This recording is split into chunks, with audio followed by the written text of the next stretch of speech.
11 నుంచి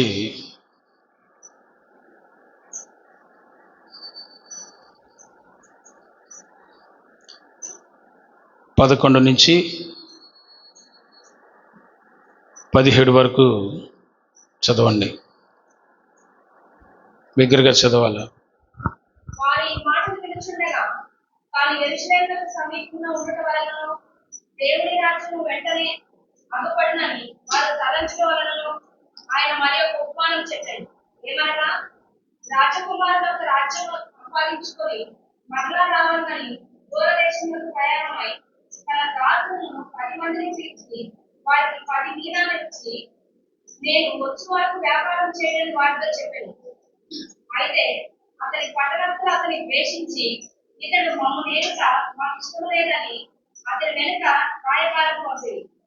అతడు ఆ రాజ్యం సంపాదించుకొని తిరిగి వచ్చినప్పుడు ప్రతివాడిలో వ్యాపారం వలన ఏమేమి సంపాదించిందో తెలుసుకున్నట్టుకై తాను సొమ్మించిన దాసులను తన యొద్దకు పిలువమని ఆజ్ఞాపించింది. మొదటివాడు ఆయన ఎదుటకు వచ్చి, అయ్యా, నీ మీనా వలన 10 మీనాలు సంపాదించుకునని చెప్పగా, అతడు, బలా మంచి దాసుడా, నీవు ఈ కొంచెంలో నమ్మకంగా ఉండేవి కనుక 10 పట్టణముల మీద అధికారిగా ఉండు అని వారితో చెప్పాను. చాలు. దేవుని స్తోత్రం చెప్పండి. హల్లెలూయా, హల్లెలూయా. చదవబడిన వాక్యం ద్వారా ప్రభు మనందరితో మాట్లాడును గాక. ఆమేన్. ప్రియులారా, దేవుని యొక్క వాక్యము చాలా శక్తివంతమైంది. ఈ స్తంభం చాటు ఉండటం వల్ల నాకు అటోళ్ళు ఎవరు కనపట్ల. కొంచెం ఒక్కడికి ఇటు జరగండి అందరూ ఒకసారి. పర్లేదు, హద్దు ఈ స్తంభం దాటి అటు వెళ్ళకపోయినా కొంచెం యువతలు జరిగితే అడ్జస్ట్మెంట్ అయితే సరిపోద్ది. అంటే ఎవరు కూర్చున్నారో కూడా తెలియట్లేదు. దేవుని యొక్క వాక్యంలో నుంచి చదవబడిన ఈ వాక్యం ద్వారా సూటిగా పరిశుద్ధాత్మ దేవుడు మనకు ఒక శ్రేష్టమైన విషయాన్ని ఈ వారం బయలుపరచాలని రాత్రి సిద్ధపరిచారు. హల్లెలూయా. ఈ వాక్యంలో యేసుక్రీస్తు ప్రభువారు ఆయన మాట్లాడుచూ కొన్ని విషయాలు శిష్యులతో ముచ్చటించినప్పుడు తాము యెరూషలేమునకు సమీపంగా ఉండటం వలన దేవుని రాజ్యం వెంటనే అగుపడునని వారు తలంచుట వలన ఆయన మరి యొక్క ఉపమానం వారికి చెప్పాను. ప్రియులారా, నా వైపు చూస్తూ దేవుని వాక్యాన్ని ఆలకించండి. ఈ దేవుని యొక్క వాక్యము అర్థం చేసుకోవడానికి మనసు కూడా తెరవబడి ఉండాలి. అంటే మనోనేత్రం తెరవబడి ఉంటేనే దేవుని వాక్యం అర్థమవుద్ది. అర్థమైనది ఎంతవరకు లోపల నిలిచి ఉండేలా ఎలా చూసుకోవాలో అది మన చేతిలోనే ఉంటుంది. అది వాక్యం నిలిచి ఉండాలి. నిలిచి ఉంటేనే అది ఫలిస్తుంది, మనం ఫలిస్తాం. వాక్యం నిలిచి లేకపోతే మనం ఫలించలేం. కాబట్టి ఈ విత్తబడుతున్న ఈ వాక్యం నీకోసమే సూటిగా మాట్లాడుతున్నాడని గమనించాలి అందరూ. ఏ ఒక్కరిని కానీ ఉద్దేశించి పరిశుద్ధాత్ముడు మాట్లాడు, అందరితో మాట్లాడతాడు. దేవుని స్తోత్రం చెప్పండి. ఇక్కడ మీరు గమనిస్తే యేసుక్రీస్తు ప్రభు వారితో ఉన్న శిష్యులు ఒక ఆలోచన కలిగి ఉన్నారు. ఏంటంటే, యెరూషలేము వెళ్తున్నాం కనుక మనకి దేవుని రాజ్యం కనబడుతుంది ఇప్పుడే అని ఒక ఆలోచనలో ఉన్నారు. దేవుని రాజ్యము మనకి కనబడుతుంది, మనకి ప్రత్యక్షంగా కనబడుతుంది. యేసు ప్రభు వారు చెప్పాడు కాబట్టి దేవుని రాజ్యం మన ముందే, మన యందే, మన మధ్యలోనే ఉందన్నాడు. కాబట్టి ఈ దేవుని రాజ్యము యెరూషలేము వెళ్తున్నాం కాబట్టి యెరూషలేము ఆశీర్వదించబడిన పట్టణము, యెరూషలేము దేవుని కనుదృష్టి ఉన్న పట్టణము కనుక అక్కడ నిజంగా మనము దేవుని రాజ్యాన్ని కనులారా చూడబోతున్నాం అని ఒక తృష్ణ ఆశతో వాళ్ళు ఎదురు చూస్తున్నారు. వాళ్ళ ఆశ, వాళ్ళ ఆలోచన ఏంటంటే ఆ సందర్భంలో మేము దేవుని రాజ్యాన్ని చూడబోతున్నాం, కన్నులారా మేము దేవుని రాజ్యాన్ని చూడబోతున్నాం అని వాళ్ళు ఒక ఆలోచనలో ఉన్నారు. ఎవరు? శిష్యులు. కానీ దేవుడు ఒక అద్భుతమైన ఉపమానం అక్కడ వాళ్ళకు చెప్పాడు. వాళ్ళకి చెప్పిన ఆ ఉపమానము సర్వమానవాళికి, సర్వ విశ్వాసులకు, సేవకులకు అందరికీ కూడా బహు అర్థవంతంగాను, ఫలవంతంగాను, అర్థం చేసుకుంటే అర్థవంతంగాను, ఫలవంతంగాను ఉంటుంది దాన్ని ఆచరిస్తే. హల్లెలూయా. చాలామంది దేవునికి స్తోత్రం చెప్పట్లేదు. మరి ఇష్టం లేకో, మరి కష్టమైపోయిందో, కొన్ని స్తోత్రాలు ఇంటికాడ పెట్టొచ్చారేమో, లేకపోతే అనవసరంగా స్తుతించడం ఎందుకు నాలుగు ఎవడికన్నా అద్దెకి ఇచ్చారేమో. అర్జెంటుగా తెచ్చేసుకోండి, ప్రభువుని స్తుతించండి. హల్లెలూయా, హల్లెలూయా.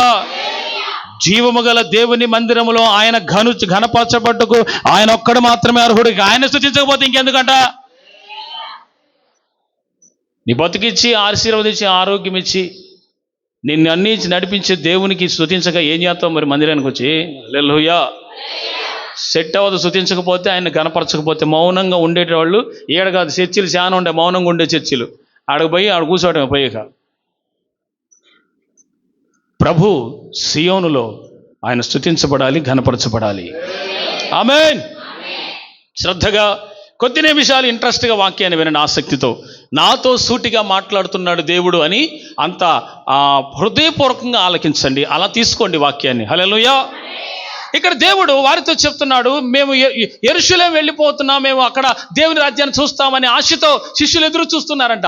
అసలు దేవుని రాజ్యం పరలోకంలో ఉన్నది. దేవుని రాజ్యం ఇంకా స్థాపించబడలేదు. దేవుని రాజ్యం కొరకు ఇంకా యేసు ప్రాణం పెట్టలేదు, ఇంకా శిలువ యాగమో పొందలేదు, అనేకుల కొరకు ఆయన చనిపోలేదు, తిరిగి లేవలేదు. బట్ శిష్యులు ఏం విశ్వసిస్తున్నారంటే, యెరూషలేము వెళ్తున్నాం కనుక మనకి దేవుని రాజ్యం కనపడుతుంది ఇక అనే విశ్వాసంతో ఉన్నారు. కానీ దేవుడు వాళ్ళకి వెంటనే ఒక మాట చెప్పాడు. ఏంటంటే ఒక ఉపమానం చెప్పాడు. ఆ ఉపమానం ద్వారా సేవకులతోనైనా విశ్వాసులతోనైనా ఈ కాలంలో అది సంపూర్ణంగా వర్తిస్తుంది. ఇక్కడ ప్రియులారా, ఒక వ్యక్తి వ్యాపారం చేయటానికి దూరదేశం వెళ్ళిపోయాడు. వెళ్తా తన దగ్గర ఉన్నటువంటి కొన్ని డబ్బులు ఉంటాయి, అవి తీసుకుని ఇచ్చాడు. ఒక్కొక్కరికి ₹1 చొప్పున, ₹5 చొప్పున, ₹10 చొప్పున ఇచ్చాడంట. అరే బాబు, మీరు వ్యాపారం చేయండి, నేను మరలా వస్తాను, వచ్చినప్పుడు మీరు దాని విషయమే నాకు లెక్క చెప్పండి అని చెప్పేసి అన్నాడంట. ప్రియులారా, ఇక్కడ వ్యాపారం చేయడానికి వెళ్ళిపోయినటువంటి ఆ వ్యక్తి తిరిగి మరలా వచ్చేసరికి ఈ తీసుకున్న వాళ్ళు ఎవరైతే తలాంతులు కలిగి ఉన్నారో తీసుకున్నారో, ఆ తలాంతులు తీసుకున్న వారు దాన్ని ఏం చేయాలంటే రెట్టింపు చేయమన్నాడు. చెప్పండి, ఏం చేయమన్నాడు? దేవుడు ఏం చేయమన్నాడు? బాగా వినాలి. దేవుడు ఏం చేయమన్నాడు? ఎవరికైనా వర్తించే మాట ఇది. సేవకులకు కాదు, విశ్వాసులకు, అందరికీ. ప్రియులారా, ఎవాంజలిస్టులైనా, ప్రవక్తలైనా, సేవకులైనా ఎవరికైనా ఈ మాట వర్తిస్తుంది. దేవుడు ఒక బాధ్యత అప్పగించి ఆయన దూరదేశం వెళ్ళాడు, తిరిగి మరలా రానై ఉన్నాడు. వచ్చేసరికి నీవు పొందిన ఒక తలాంతునే 5 చేయాలి, 1నే 10 చేయాలి, 1నే 4, 2 చేయాలి, 2నే 2 చేయాలి. ఆమేన్. దేవుడు నీకు ఇచ్చిన తలాంత్ ఏంటి? అసలు నీకు ఇచ్చిన తలాంత్ ఏంటి? ఒక్కసారి ఆలోచించుకున్నావా? ఎప్పుడైనా ఆలోచించావా? నాకు ఇచ్చిన తలాంత్ ఏంటి? అసలు నా తలాంత్ ఏంటి? నీకున్న టాలెంట్ ఏంటి? నీకున్నటువంటి తలాంతులో దేవుణ్ణి ఏ విధంగా స్తుతిస్తున్నావు? గిఫ్ట్ ఏంటి? నీకున్న బహుమానం ఏంటి? దేవుడు ఇచ్చింది ఏంటి నీకు? దాని ద్వారా నువ్వు దేవుని కనపరుస్తున్నావా? దేవుడు మనకిచ్చింది ఏంటి అంటే, ఎవరికైనా ప్రతి ఒక్కడికి ఏదో ఒక గిఫ్ట్ ఇస్తాడు దేవుడు, ఏదో ఒక తలాంత్ ఇస్తాడు దేవుడు. తలాంత్ ఇవ్వకుండా ఎవరిని ఆయన ఖాళీగా ఉంచడు. ఈరోజు వాక్యాన్ని వింటున్న ప్రియులారా, దేవుని బిడ్డలారా, దేవుడు నీకు ఇచ్చిన తలాంతు 1 ఇచ్చి ఆ 1 1గానే ఉన్నదా? ఆ 2 4 అయిందా? ఆ 5 10 అయిందా లేదా? అంటే దేవుడు నీకు ఇచ్చిన బహుమానాలు కానీ, లేకపోతే ఆత్మ సంబంధమైన వరాలు కానీ అది 1తోనే ఆగిపోయిందా? లేక వచ్చింది కూడా 0 అయిపోయిందా? అసలు నీవు ఎందుకు వచ్చిన గొడవ? నీతో ఉన్న తలాంతు 1 చాలే, ప్రవచించే తలంపు చాలే, తలాంతు చాలే, లేకపోతే సహకరించే తలాంతు చాలే, లేకపోతే వాక్యం చదివి, వాక్యం విని, వాక్యాన్ని అనుసరించి ఆ 1 చాలే అని కొన్ని విషయాల్లో 1గానే మిగిలిపోయి, 1గానే మిగిలిపోతే అది ఫలవంతమైన జీవితము కాదు. ఈరోజు సూటిగా మీతో చెప్పేది దేవుడు ఏంటంటే, మీరు ఆత్మీయ జీవితంలో కొన్ని ఫలాలు ఫలించాలి. హల్లెలూయా. మీకున్న తలాంతు రెట్టింపు అవ్వాలి. హల్లెలూయా. మీకు విషయం చెప్పనా ప్రియులారా, సర్వశక్తి గల దేవుడు యోసేపు యందు కనుదృష్టి ఉంచి అతడు అడగకుండానే ఒక తలాంతు ఇచ్చాడు. ఏదో ఒక తలాంతు ఉండాలండి మనిషికి. హల్లెలూయా. దేవుని సేవలో వాడబడుతున్న మేమైనా, విశ్వాసులుగా ఉన్న మీరైనా ఏదో ఒక తలాంతు ఉండాలి నీకు దేవుని మందిరంలో. హల్లెలూయా. స్తుతించే వరమా, ప్రార్థించే వరమా, లేకపోతే ప్రవచించే వరమా, ప్రవచనానికి అర్థం చెప్పే వరమా, భాషలకు అర్థం చెప్పే వరమా, దర్శన వరమా, వివేచన వరమా, ఏదైనా ఒక వరం ఉంటేనే వారు క్రీస్తునందు ఫలిస్తున్నారని అర్థం. ఆ తలాంతు రెట్టింపు చేసుకోవాలి. మళ్ళీ ఆ తలంపు 1తోనే ఉండిపోకూడదు. ఆ తలాంతు 2 4 అవ్వాలి. అసలు లేకపోతే, ఎందుకంటే ఈ రోజుల్లో క్రైస్తవ్యం అంటే ఈజీ అయిపోయింది చాలామందికి. భక్తి అనేసరికి చాలా కొద్దిమంది, చాలా నమ్మకమైన వాళ్ళు కొద్దిమందే. దేవుని కొరకు నిలబడే వాళ్ళు కొద్దిమందిగానే ఉన్నారు. ఎందుకో తెలుసా? రాకడ సమీపిస్తుంది. మొదటి వారు కడపటి వారు అయిపోతారు, కడపటి వారు వచ్చి మొదటి వారు అయిపోతారు. రాకడ గడియల్లో ఉన్నాం. నీ తలంతు సున్నా. దేవుడు ఏదో ఒక తలంతు ఇచ్చాడు అనుకున్నాం, ఇచ్చిన దాన్ని కూడా అలాగే కొన్ని సంవత్సరాల తర్వాత ఆ యజమానుడు వచ్చి అడుగుతాడు. ఏమని అడుగుతున్నాడు తెలుసా? నేను నీకు ఇచ్చిన తలాంతులు ఎవరెవరు ఏం చేశారని అడిగితే ఒకడు అంటాడు, నువ్వు నాకు 5 ఇచ్చావు, నేను 10 చేశానయ్యా అంటాడు. బల మంచి నమ్మకమైన దాసుడా, ఈ అనేకమైన వాటి మీద నేను నియమిస్తానంటాడు. మరి ఒక 10 మీద, మరి 10 తలాంతుల మీద నీవు అధికారి అయ్యుండు, లేక 10 పట్టణాల మీద రాజు అయ్యుండు, 10 పట్టణాల మీద నీవు అధికారి అయ్యుండు. ఈ 5లో నమ్మకంగా ఉన్నావు, 5కు 5 సంపాదించావు, 10 సంపాదించావు గనుక 10 అయినాయి గనుక మరి ఒక 10 అనబడిన పట్టణాల మీద నీవు అధికారి అయ్యుండు. బాయ్ 2 తలాంతులు తీసు అయ్యా, ఈ 2కి 2 మరి ఒక 2 సంపాదించానయ్యా, ఇదిగో ఈ 2 నీవు మరి ఒక 4 పట్టణాల మీద అధికారి అయి ఉండు అన్నాడు. ఒకడు వచ్చాడు, ఇచ్చిన ఆ వ్యాపారి వెళ్తా ఇచ్చిన ఆ రుమాలను ఆ రూపాయలు పట్టుకొని వచ్చి దాన్ని కచ్చిపులు కట్టి పాతి పెట్టారు. నువ్వు వచ్చినాక నీకు మరలా ఇచ్చేద్దామని. నువ్వు విత్తన దాన్ని కొయ్యవాడవు, కఠినుడు అయిన యజమానుడు అని తెలుసుకొని నీ రూపాయి నీకు ఇచ్చేద్దామని వచ్చాను అన్నాడు. పిల్లరా, ఈ రోజున ఏ తలాంతులు దేవుడు ఎంతమందికి ఎవరెవరికి ఇచ్చాడో ఆ తలాంతులు ఒక్కటిగానే మిగిలిపోయి ఇప్పటికీ అలాగే ఉంటే ఖచ్చితంగా ఈ వ్యక్తి లాగానే నీవు ఉన్నావని అర్థం చేసుకో. దేవుడు కోరుకుంటుంది, ప్రాణం పెట్టింది ఫలవంతమైన సంఘముగా తయారవ్వాలని. హల్లెలూయా. ఒక్కడిగా మిగిలిపోవాలని, ఏ తలాంతులు లేకుండా మిగిలిపోవాలని కాదు.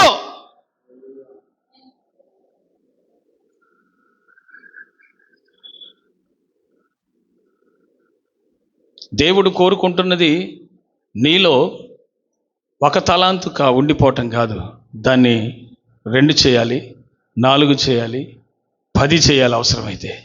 దేవుని స్తోత్రం చెప్పండి. ఏ తలాంతు లేకుండా ఉంటే ఎలాగా?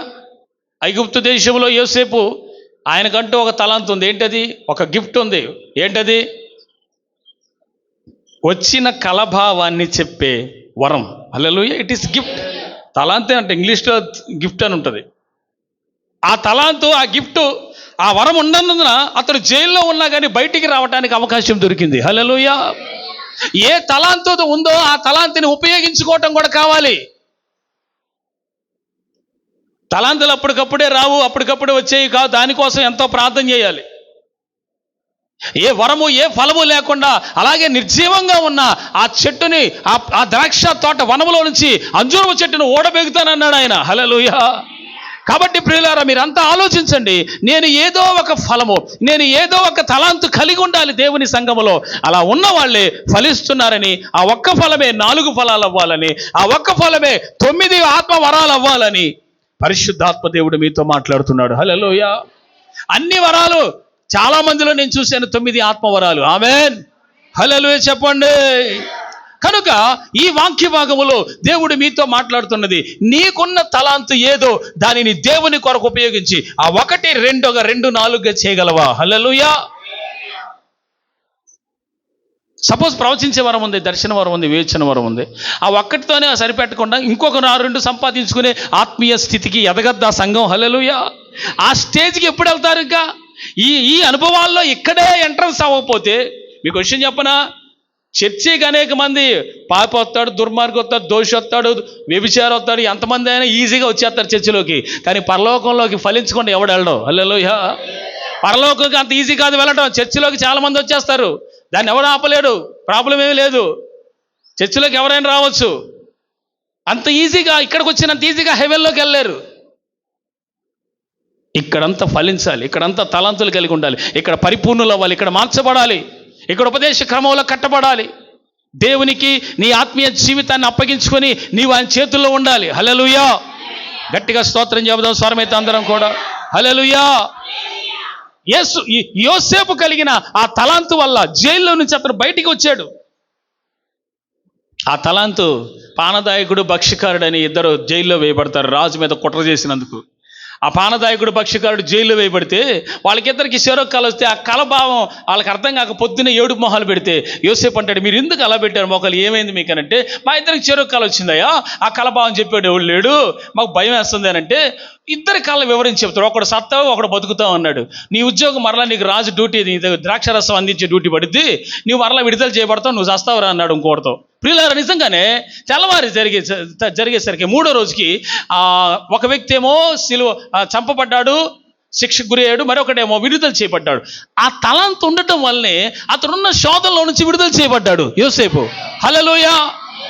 అనాది నుంచి, చిన్నప్పటి నుంచి, చిన్ననాటి నుంచి దేవుని యొక్క ప్రత్యక్షత, చిన్ననాటి దేవుని యొక్క ప్రత్యక్షమైన అనుభవాలు, దర్శన వరాలు యోసేపులో ఉన్నాయి కనుకనే దేవుడు అతన్ని ప్రత్యేకించుకున్నాడు కనుకనే, ఆ తలాంతులు కలిగి ఉన్నాడు కనుకనే చెరసాల్లో ఉన్నా కానీ ఆ చెరసాల సంఖ్యలు అతను ఆపలేకపోయాయి. ఆ తలాంతు వల్ల బయటికి రాగలిగాడు. దేవుని స్తోత్రం చెప్పండి. హల్లెలూయా.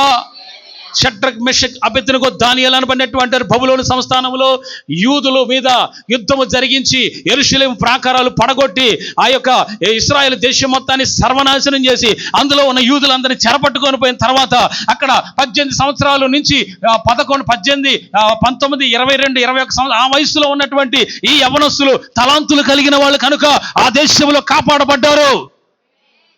ఏంది సార్ చప్పట్లు కొట్టి ప్రభువుని మాయంపడితే అడచూస్తారు? ఏం మనుషులండి, ప్రభుని స్తుతించడం చేతకపోతే ఎలాగా? హల్లెలూయా.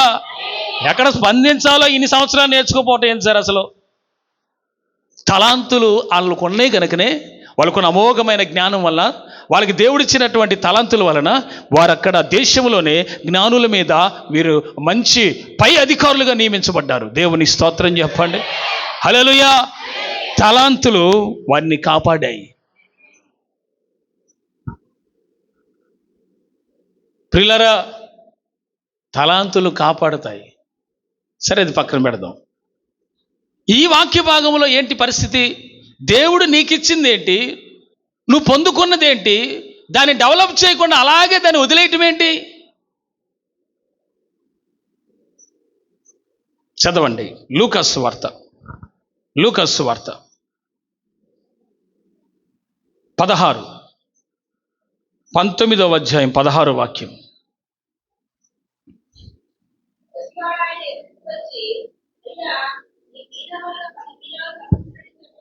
నీ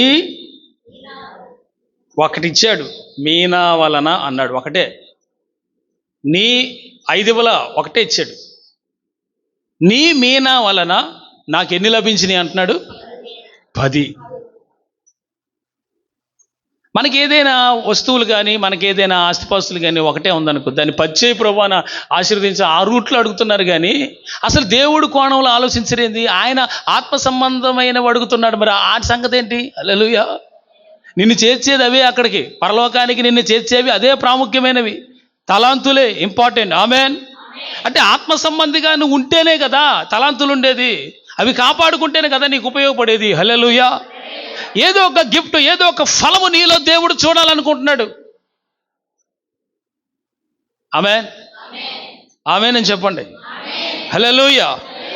మొదటోడు అన్నాడు, మొదట ఆయన ఎదుటికి వచ్చి, అయ్యా నీ మీనా వలన 10 మీనాలు లభించానని చెప్పగా 17 అతడు, మంచి దాసుడా,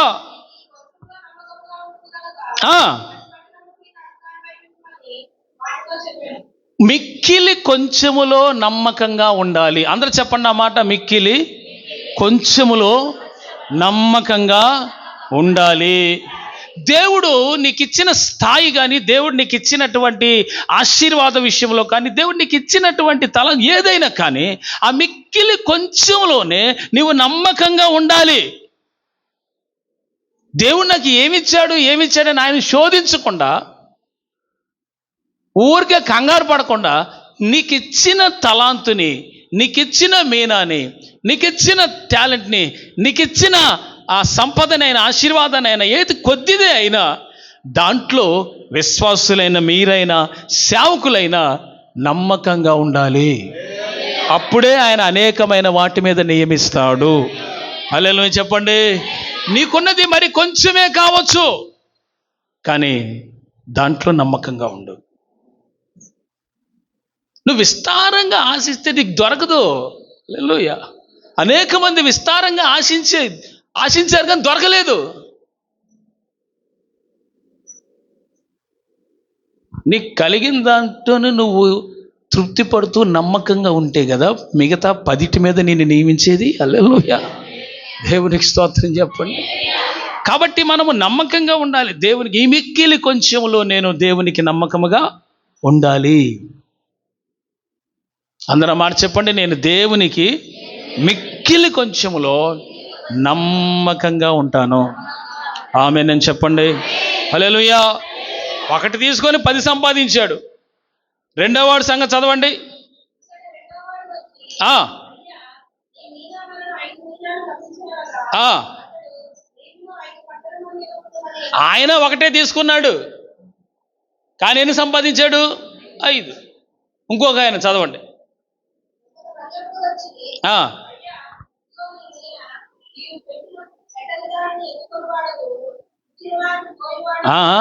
విత్తిన దాన్ని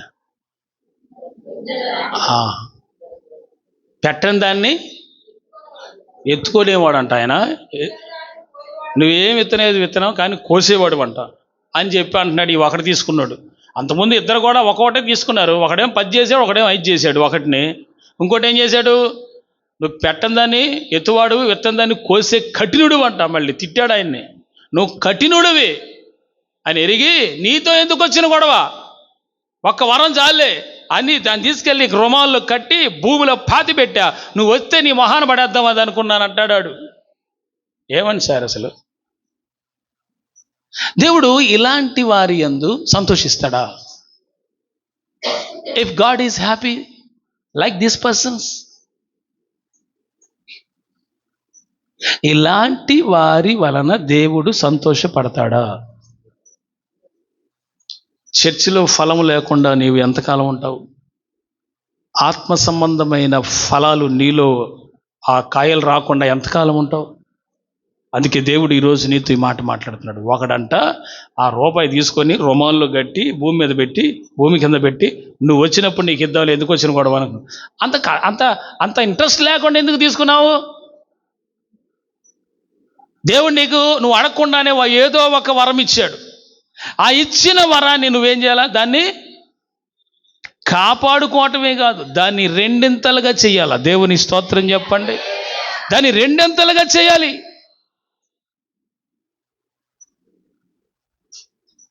దేవుడు ఈ సేవ ప్రారంభించినప్పుడు 2001వ సంవత్సరంలో ప్రారంభించినప్పుడు చాలా ఒడిదుడుకుల మధ్యలో, ఎన్నో శోధనలు, అవమానాలు, నిందల మధ్యలో, ఎన్నో రకాల శోధనల మధ్యలో సేవ ఇప్పుడు చిన్న చిన్న సంఘాలు అయినా 5 అయినాయి. దేవుని స్తోత్రం చెప్పండి.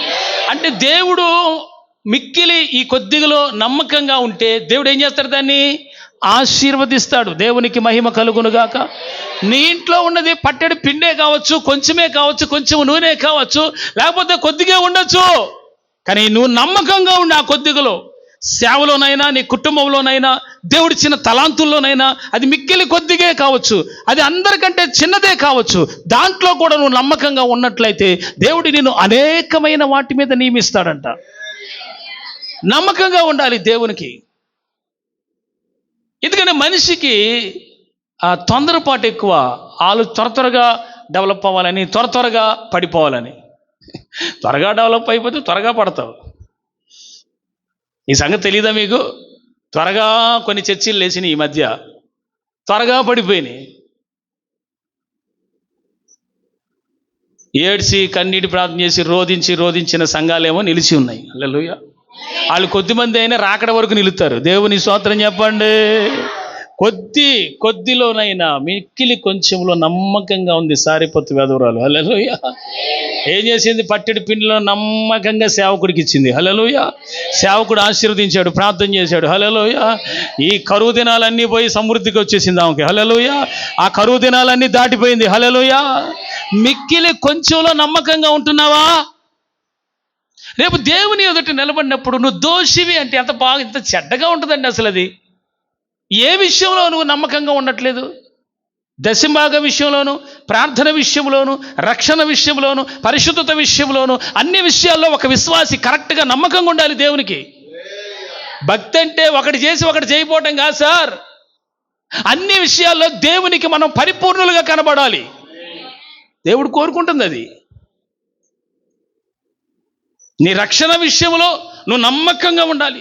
దేవునికి ఇచ్చిన తలాంతులను కాపాడుకోవాలి. అన్న నేను ప్రార్థన చేస్తాను, ఒక దర్శనం కనపడిందన్న, ఈ మినిస్ట్రీ వర్ధిల్లుతుందన్న అని అన్నావా, ఆ దర్శనం వరం కాపాడుకోవాలి. హల్లెలూయా. ప్రవచించే వరం ఉందా, కాపాడుకోవాలి. హల్లెలూయా. నీకు ఇచ్చిన తలాంతు ఏదైనా అది దేవుని కొరకు వాడు. ఆమేన్. అసలు ఏ టాలెంట్ లేకుండా ఎవడు ఉండడు కదా. పిచ్చోడు కూడా ఏదో ఒక రకమైన పిచ్చోడు కూడా ఏదో రకంగా ఉపయోగపడతాడు కదా. మీకు తెలియదా పిచ్చోడు కూడా ఉపయోగపడేది? ఎప్పుడు చూడలేదా మీరు?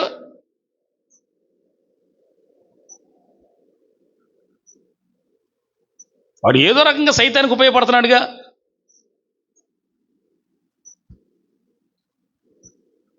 అమ్మా వింటున్నారా? అస్తనిక్షేపణ కోసమే ప్రార్థనకి వచ్చేంత స్థితిలో ఉండబాకండి ఎవరు. దేవుని వాక్యం కొరకు రావాలి. ఎవరొచ్చినా దేవుని స్తోత్రం చెప్పండి. ఈ వాక్యం నిన్ను సరిచేస్తుంది. ఆమేన్. నీకున్న తలంత అసలు ఏమీ లేకుండా ఉంటే దేవుడు ఎలా సంతోషిస్తాడు? Hallelujah, hallelujah. Can you read it? ఇక్కడ ఒక అద్భుతమైన మాట ఉంది. అదేంటి చదువుతున్నాను చూడండి. 21 చదవండి.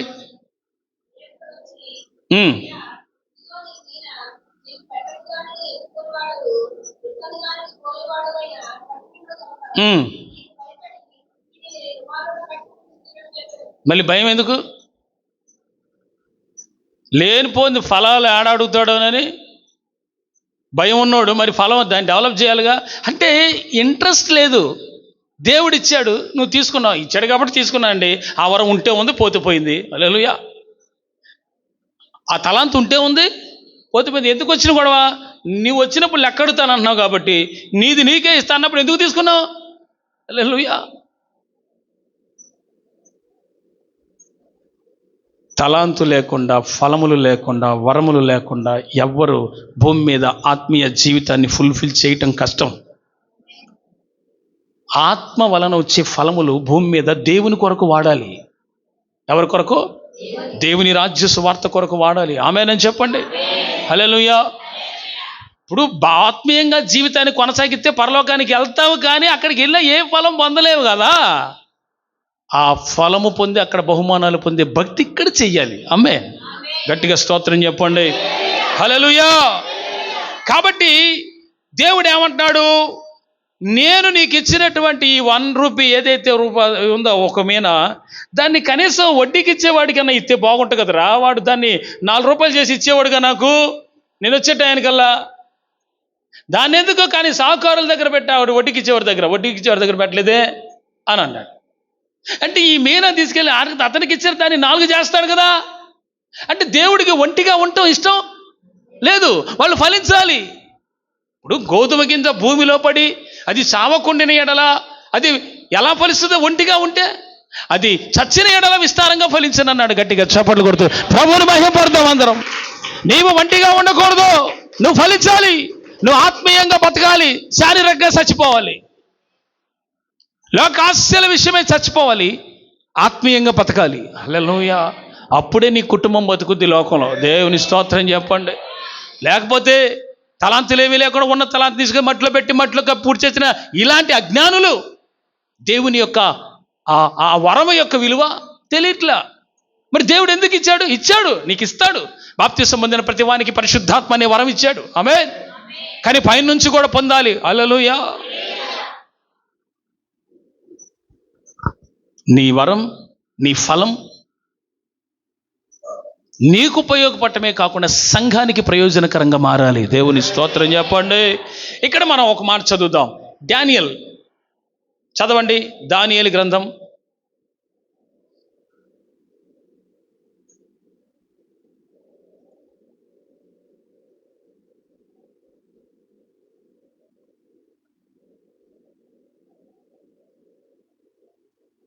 4వ అధ్యాయం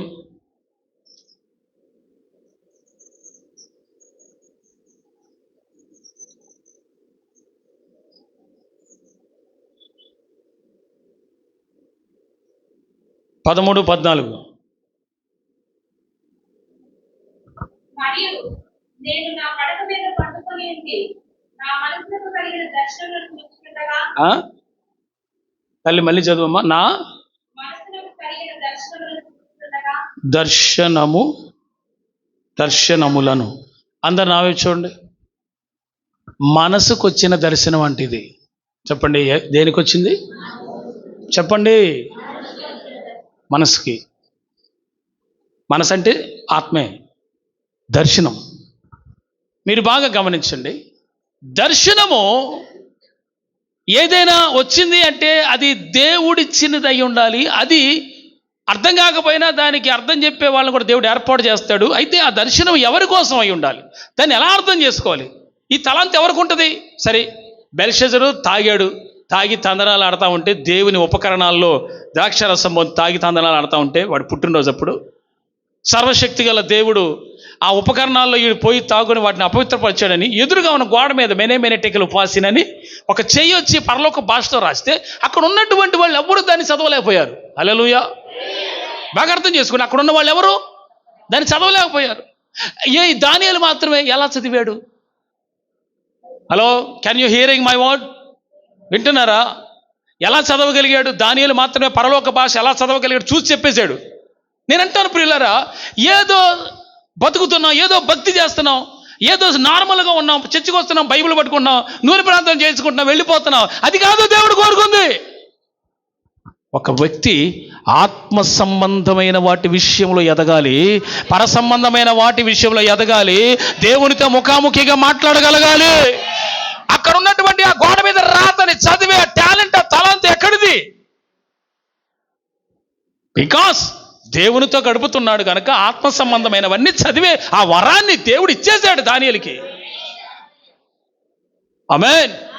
జ్ఞానులు ఉన్నారు, గాడి విద్యగాళ్ళు ఉన్నారు, కల్దీయులు ఉన్నారు, మామూలు కదా అక్కడ ఉంది. వాళ్ళంతా లోక సంబంధమైన వాళ్ళు, శాతానికి సంబంధించినటువంటి వాళ్ళు. వాడు ఎవ్వడికి అర్థం కాలేదు. అది తలాంత్ అంటే ఊరికి కొట్టేసి పారేసేది కాదు, అలాగని అది ఊరికొచ్చేది కాదు. అది పవిత్రమైంది. అది దేవుడు నిన్ను కనికరించి ఇచ్చింది. హల్లెలూయా.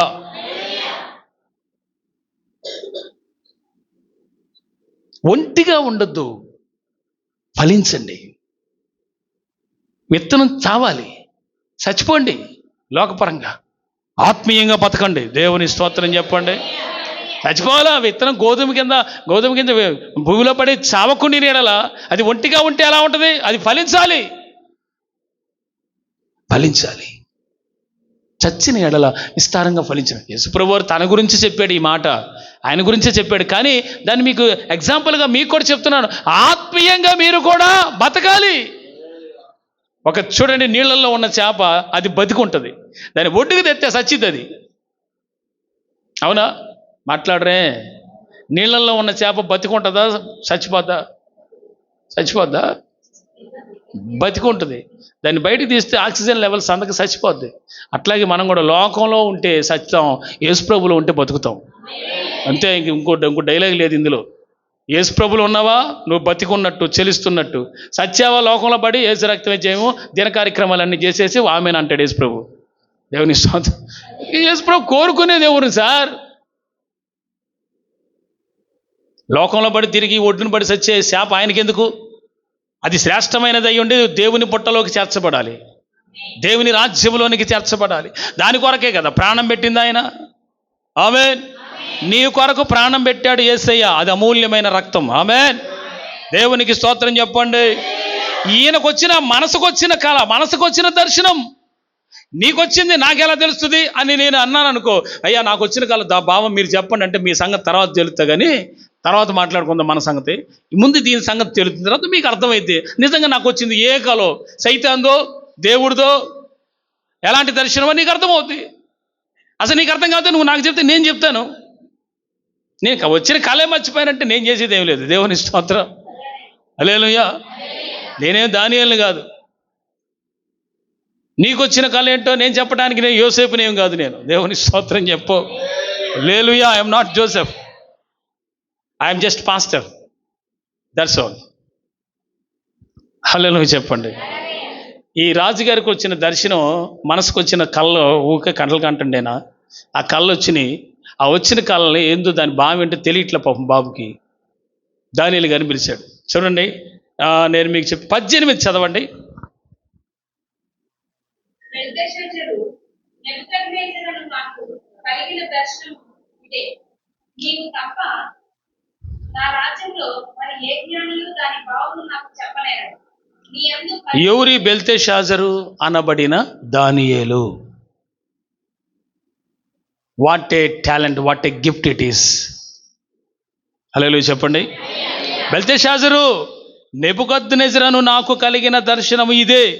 నీవు తప్ప నా రాజ్యములో మరి ఏ జ్ఞానియు దాని భావము నాకు చెప్పనేరడు. కారణం, నీ యందు పరిశుద్ధాత్ముడు నీ యందు ఉన్నాడు గనుక. ఇప్పుడు పరిశుద్ధాత్మ అనే వరం ఉంది, అనే తలంత్ ఉంది, అనే గిఫ్ట్ ఉంది. దేవుడు ఇచ్చిన ఆ యొక్క వరం దేవుని కోసం వాడుతున్నాడు కనుక అది గుర్తించాడు రాజు. నీలో పరిశుద్ధాత్ముడు ఉన్నాడు. క్లియర్గా అర్థమైంది. ఇప్పుడు నీలో పరిశుద్ధాత్ముడు ఉన్నాడా? దానియేలుకు ఉన్నాడు. సరే, మరి నీకున్నాడా? నీకు పరిశుద్ధాత్ముడు ఉన్నాడన్న సంగతి మర్చిపోయి ప్రవర్తిస్తున్నావా? పరిశుద్ధాత్ముడు నాలో ఉన్నాడు కనుక ఆయనకి ఇష్టమైనవే చెయ్యాలని ఒక జాగ్రత్తగా కొంచెం ఉంటున్నావా? ఉట్టిదే 100% లేకపోతే 70% గుడి మెట్లు దిగిన వెంటనే లేకపోతే ఇంటికి వెళ్ళిపోయిన వెంటనే మీరే కాదు చాలామంది అసలు పరిశుద్ధాత్ముడు మాలో ఉన్నాడన్న సంగతి మర్చిపోతున్నారు. They are behaviour also. ఇద్దరు వాళ్ళ యొక్క ప్రవర్తన ఎలా ఉంటుందంటే ప్రియులారా, అది దైవ సంబంధంగా ఉండట్లా. ఏదో ఒకటి లోక సంబంధమైనవన్నీ ప్రవేశిస్తున్నాయి. మళ్ళీ సండే రావటంతో మళ్ళీ యాజ్ టీజ్గా మళ్ళీ బైబిల్ పడుతున్నారు, మరలా చర్చికి వస్తున్నారు, మళ్ళీ ఆమేన్ స్తోత్రం అంటున్నారు, మరలా వెళ్ళిపోతున్నారు. ఒక నూతనమైన ఒక రియల్ చేంజ్ రావాలి. రియల్ చేంజ్ రావాలి. ఆమేన్. ఓ నూతనమైన నిజమైన మార్పు రావాలి. ఆమేన్. ప్రియులారా, ఎందుకు ఈయనకి తలంత ఉంది? రోజుకు 3 సార్లు ప్రార్థన చేస్తాడు. హల్లెలూయా.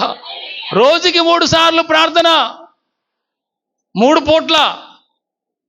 ఏం మాత్రం క్రమం తప్పని ప్రార్థనా జీవితం. ఎవరిది? దానియేలు గారిది. హల్లెలూయా. ఇక్కడ అంటున్నాడు నెబుకద్నెజరు, నీ యందు పరిశుద్ధాత్మ ఉన్నాడని నాకు అర్థమైందని అంటాడు ఆయన.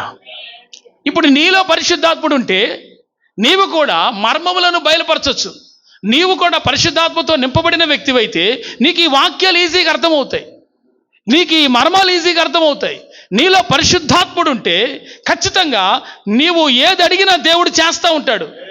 నువ్వు పరిశుద్ధాత్ముడు నీలో ఉంటే నీకు ఏదైతే ఈ సమస్యలన్నీ వలయంలో వాటిలో నీకు విడుదల కలిగిస్తాడు. పరిశుద్ధాత్ముడు నీలో ఉంటే నీకు మనశ్శాంతి వస్తుంది. హల్లెలూయా. హోలీ స్పిరిట్ నీలో ఉంటే నువ్వు అవతల వాడిని ఓదార్చగలవు. హల్లెలూయా. హోలీ స్పిరిట్ నీలో ఉంటే అవతల వాడిని నువ్వు ధైర్యపరచగలవు. హల్లెలూయా. ఇవన్నీ హోలీ స్పిరిట్ ద్వారా వచ్చే తలాంతులు, లేక గిఫ్ట్లు, లేకపోతే బహుమానాలు, లేక ఫలములు. దేవుడు వీటన్నిటినీ తాను ప్రేమించి ప్రాణం పెట్టిన సంఘానికి ఇవ్వాలనుకుంటున్నాడు. కొంతమంది తల్లులకి అసలు మోకరించి ప్రార్థన చేయటమే బద్ధకం. నిజం, చాలామంది అలాగే ఉంటున్నారు. కానీ అబ్బే, అలాంటి వాళ్ళ వల్ల దేవుడికి ఏ సంతోషం కలగదు సార్. మీరందరూ కూడా ఒక్కసారి ఆలోచించండి. నేను కలిగి ఉన్నది పరిశుద్ధాత్మే అయితే పరిశుద్ధాత్మ ద్వారా నేను ఇప్పుడు చెప్పిన ఈ ఫలములన్నీ నీలో నిలిచి ఉండాలి. ఒక్క తలాంతలాగా తీసుకొచ్చి రూపాయి అట్ట గట్టి తీసుకొచ్చి భూమి కింద పాతిపెట్టిన బ్యాచ్ లాగా ఉండకూడదు. హల్లెలూయా. ఆ ఒకటి డెవలప్ అవ్వదా?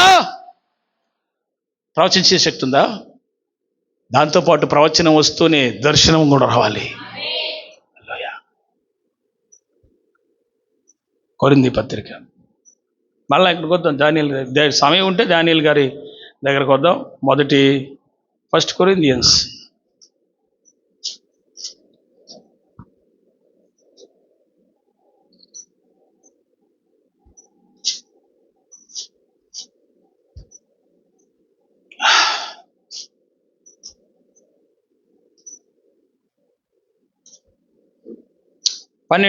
చాప్టర్ 12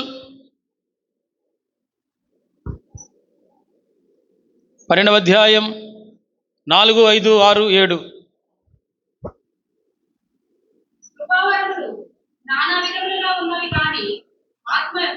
అర్థం చేసుకోండి.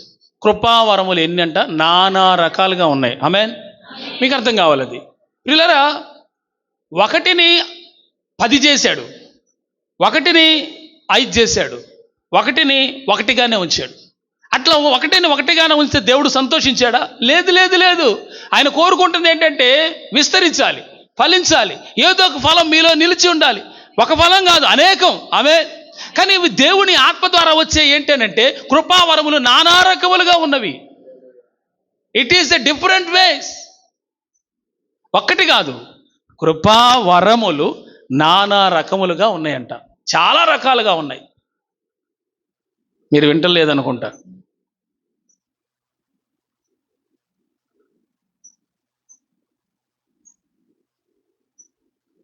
కృపావరం నానా రకాలుగా ఉన్నాయి. చదవండి.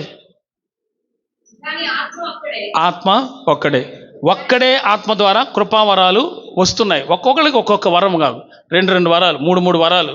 కొంతమందికి అయితే 9 ఉంటాయి. దేవుని స్తోత్రం. కానీ ఒంటిగా ఉండద్దు. చచ్చిపోతేనే విస్తారంగా ఫలిస్తుంది. అంటే నువ్వు శారీరకంగా చచ్చి ఆత్మీయంగా బతకాలి. ఇంతే దారి, ఇంకో దారి లేదు. అట్టయితేనే ఆయనతో కనెక్ట్ అవుతావు. అంతే సార్, ఇంకో దారి లేదు. మీరు ఎన్నన్నా చెప్పండి, ఇంకో రెమెడీ ఏదైనా ఉంది, ఇంకోటి లేదుగా. నువ్వు ఏడ సత్తేనే దేవుడితో కనెక్ట్ అవుతావు ఆత్మీయంగా. దేవుని స్తోత్రం చెప్పు. ఆత్మీయంగా శరీరపరంగా చావనంత కాలము, శరీర ఆశలే నెరవేర్చినంత కాలము దేవుని వాక్యం అర్థం కాదు, కృపావరాలు రావు, అసలు తలాంతులే ఉండవు. ఉన్నాయా? దేవునితో కనెక్ట్ అయ్యావని అర్థం. Don't lose the network with God. Don't lose with network. Amen. పరిశుద్ధాత్మ ద్వారా, యేసయ్య ద్వారా వచ్చే నెట్వర్క్ పోగొట్టుకోకూడదు. ఆమేన్. ఎప్పుడు పోద్దు తెలుసా? ఏదో దుర్మార్గ సూపు, దిక్కుమాలిన మాటలు మాట్లాడితే యేసు ప్రభువుకి నీకున్న కనెక్షన్ ఈజీగా పోద్ది. ఒక్క మాటతోనే పోద్ది సార్. పాస్టర్ సురేష్ అన్న గారు చెప్పిన మాట అని ఆల్వేస్ జ్ఞాపకం చేసుకో. వీళ్ళరా, ఒక్క మాట, అనరాని మాట మాట్లాడితే 4 రోజుల దాకా మరలా కృపలోకి, మరలా రక్షణలోకి, మరలా ఆత్మ 4 రోజులు పట్టిద్దంట. ఎన్ని నెలలు పట్టినా? ఒక 1 మంత్ పట్టిద్దంట. అప్పుడు కానీ వస్తుందో రాదో చెప్పలేమంటాడు. ఆత్మీయ స్థితి సార్, ఆ రేంజ్ వేరు. చల్లగా ఉండేసరికి బాగా నిద్ర వస్తుంది.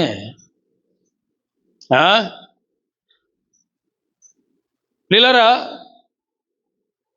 మరి దేవుడు మీకు ఎందుకు ఈ మాటలు నాకు అనుగ్రహించారో నాకు తెలియదు, ఎందుకని నడిపిస్తున్నాడో తెలియదు.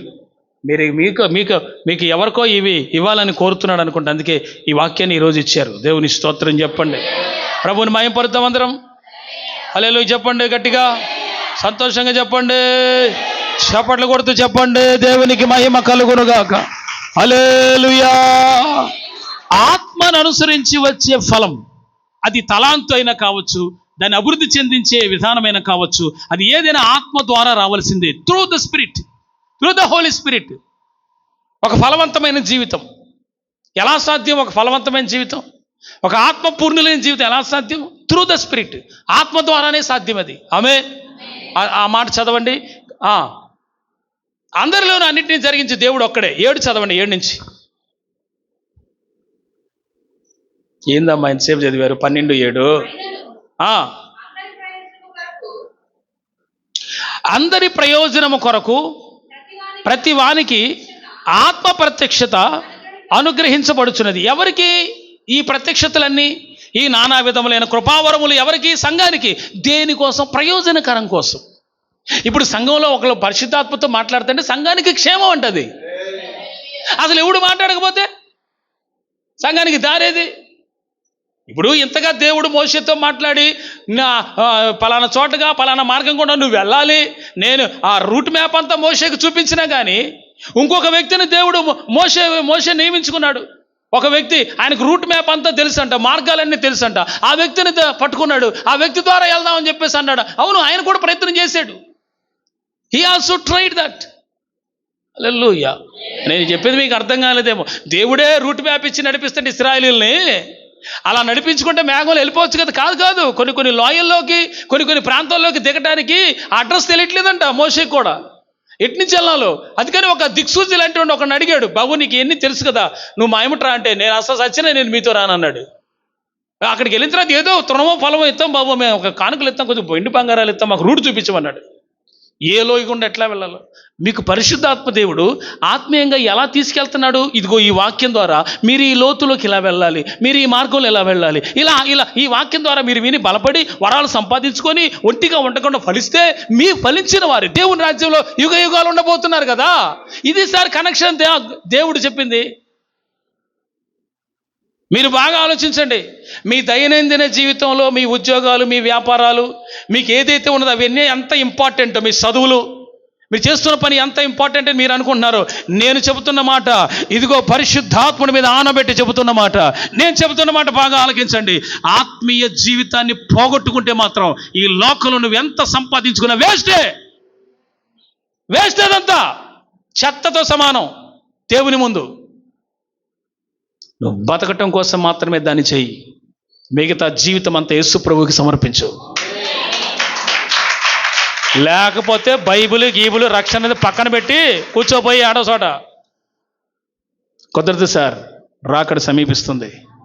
ఎనీ టైం ప్రభు రావచ్చు, ఎనీ టైం యెరూషలేములో మందిరం కట్టవచ్చు, ఎనీ టైం బోర మోగచ్చు. ఈ దినముల్లోనే మొదటి వారు కడపటి వారు అయిపోతున్నారు. మనం చాలా జాగ్రత్తగా ఉండాలి ఆత్మీయ స్థితిలో. ఈ రోజుల్లో మనం దాన్ని పోగొట్టుకోకూడదు. స్పిరిచువల్ లైఫ్ని ఒక వ్యక్తితో పలకరిస్తే గొప్ప ఆదరణ కలగాలి సార్. హల్లెలూయా. ఒక విశ్వాసంతో మాట్లాడితే దైవికమైన స్వస్థత రావాలి సార్. ఆమేన్.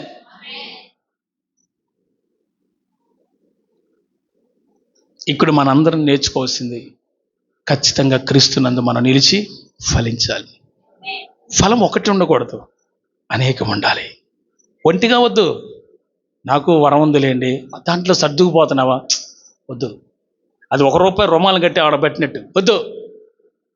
అనేకం ఉండాలి. ఇప్పుడు ఒక ద్రాక్ష చెట్టు ఉందండి, ఒక్క గెలే కాస్తుందా? మామిడికాయ చెట్టు ఉందండి, ఒక్కటే కాయ కాస్తుందా? చెట్టుకు ఒకటి కాస్తుందా? దాని బుద్ధి ఏంటి, దాని వ్యవహారం ఏంటి, దాని శైలి ఏంటి, దాని విధానం ఏంటి? అనేకం. కొమ్మలు అనేకం, పూత అనేకం. మనం ఒక్కళ్ళమే, కానీ మనలో ఫలాలు అనేకం ఉండాలి. ఆత్మ సంబంధమైన విషయాలలో ఫలములు అనేకం ఉండాలి. ఒంటిగా ఉండద్దు. సింగిల్ రూపాయి యేసు ప్రభు ఇచ్చాడు, మళ్ళీ ఆయన సింగిల్గా ఆయనకి ఇచ్చేస్తాను అనద్దు. దేవుని స్తోత్రం చెప్పు. హల్లెలూయా. అసలు లేని వాళ్ళ సంగతి ఏంటో ఆలోచించుకోండి అమ్మ. మీకు వందనాలు. అసలు మీకు రూపాయి లేదు ఆయన, మరి మీ సంగతి ఏంటో దేవుని స్తోత్రం చెప్పండి. అసలు ఆ సింగిల్ రూపాయి కూడా లేదు ఆయన, ఇక వాళ్ళ సంగతి ఏంటో మాకైతే తెలియదు. ఇక యేసు ప్రభుని అడుక్కోండి మీరు. దానికి నా దగ్గర జవాబు లేదు. ఎందుకంటే ఆయన ఇచ్చేది వారికి ఇంతవరకు అయితే చెప్తాను, కానీ అసలు రూపాయి ఈనోడి సంగతి అక్కడ రాయబడలా, ఇచ్చినోడి సంగతి రాయబడి ఉంది. నీకు అసలు ₹1 కూడా లేదంటే ఏదో తేడా ఉంది నీలో, నువ్వేమన్నా అనుకో. హల్లెలూయా.